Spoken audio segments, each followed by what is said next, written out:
Alright, welcome back guys. Today we're looking at a Necro tier list, more like a chart, but we did one for dragons, and I thought it'd be fun to do one for Necro as well. So let's take a look. We've got 4 quadrants. We've got risky to safe on the y-axis, and slow to fast on the x-axis. So we're basically looking at monsters down here in the bottom left as slow and safe, monsters in the bottom right as fast and safe, and then the risky and fast is in the top right. There's no slow and risky monsters, because why would you bring a slow and risky monster? That doesn't make sense. They may exist, but why would you bring one? So we're going to talk about the different stages of Necro evolution, like what your team should be going through, where you might start, where you might finish, all that good stuff.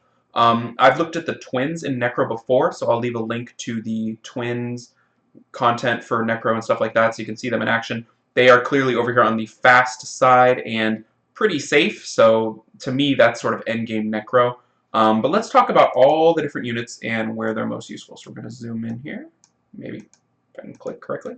There we go. Whoa, too much. All right. So down here, the Panda. The Panda is, I would say, the safest and probably the slowest monster.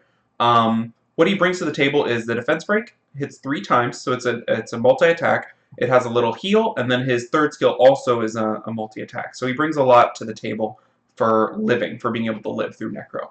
But he's, he's a tank. He's a defense kind of a monster. He doesn't really doesn't speed up your runs. He makes them safer, but doesn't speed them up. So I used him when he first came out in my Necro team, and he was great. So probably people start with him. I don't know that I would recommend fusing him, though, if you have not already, because there's so many other kind of free-to-play options that do the same job as him and also have great use in other areas of the game. He's a good tank in raid, so if you think you need him for raid, that might be a double use for him. I think a Darian and a DS, or maybe just a Darian, might be a little bit more effective, but it's kind of hard to say. Okay, also, Chilling. Chilling's another great unit for RTA. For RTA. He's good for RTA, but he's also good for Necro. Similar builds, you could use him for both. He is a multi-hitter, 3 hits 3 times. His other skill has a attack crit chance up and a speed up, so that's really, really nice for your units in Necro. And he strips stuff, which is good for dragons, but not really as relevant in Necro. He's fairly slow, though he's faster than he was. He used to have really, really slow animations, but now he has been speeded up by Comtuos a little bit. They also give him a little buff for the number of buffs he has makes him hit harder, and he also hits based on his own speed, which is new-ish as well. So I think he's a pretty safe unit. If your runs aren't safe, he can make them safe. He can also make Dragon's runs sort of safe. So Chilling's just a really unique, good unit in this game. Bella is also a first team kind of a monster. You need a heal to start. Most people use Colleen for sure, and we'll get into her in a little bit. But for your first team, a lot of people use Colleen and Bella for the 2 heals. Bella also provides a defense break, but doesn't have any multi-hits, so doesn't really bring a lot to the table in terms of the boss. Adrian here, I would probably not recommend building Adrian in this current state that the game is in. I built him for my first Necro team because a lot of these other options weren't as good or didn't exist. He does very similar things to Chilling, but he's really only useful here, and he has the base stats of a 3-star. So I would probably advise against building Adrian, but he is slow, safe, but, maybe a little riskier than Chilling. All right, we've got the Magic Knights here. We've got Lapis and Lynette. If you have Lynette from the HOH or the Return of Lynette HOH, she's interesting. She's got the big nuke on her 3rd that also heals a little bit, so it could bring a little bit of sustain. They both have lots of multi-hits, and this one you get for free, so that might be a great use if you already have her built as a farmer.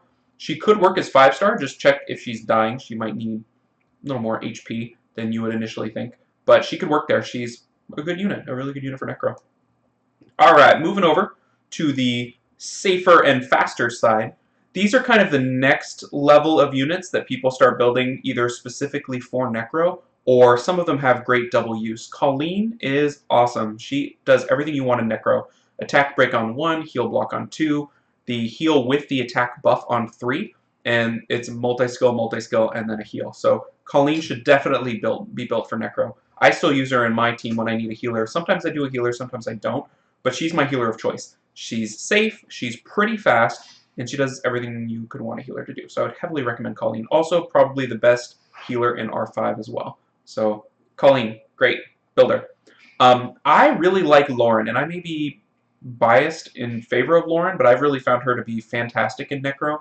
I like her leader skill that has the attack increase. I like her slow on 1 that has the 3 multi-hit. And the thing that makes her, to me, so great is the fact that she's light element. So she will tank for you throughout Necro, because Necro's a dark dungeon. And she'll hit a little bit harder on the boss, so in terms of her crit, she'll crit a little bit more often.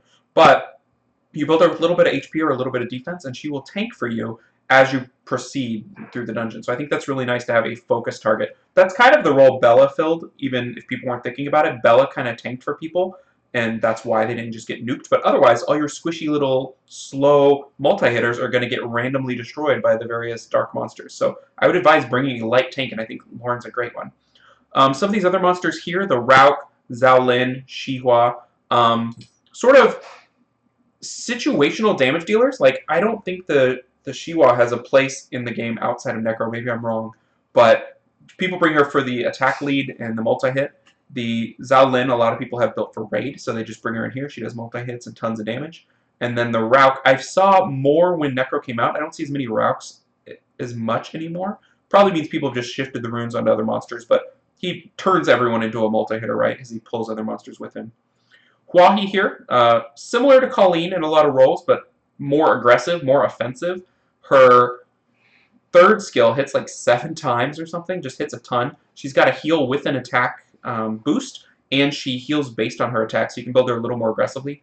Her skill 1 does not have a multi-hit, and she doesn't provide some of the debuffs that Colleen provides, not the attack break or the heal block. So I've run her off and on. Mine isn't full skilled yet. I've been focusing on the other dancers, so I can't really say she's better than Colleen, but some people really, really like her. So definitely a little bit faster than Colleen because she's more aggressive, but a little bit more risky, I would think, because she doesn't provide some of that mitigation that Colleen provides.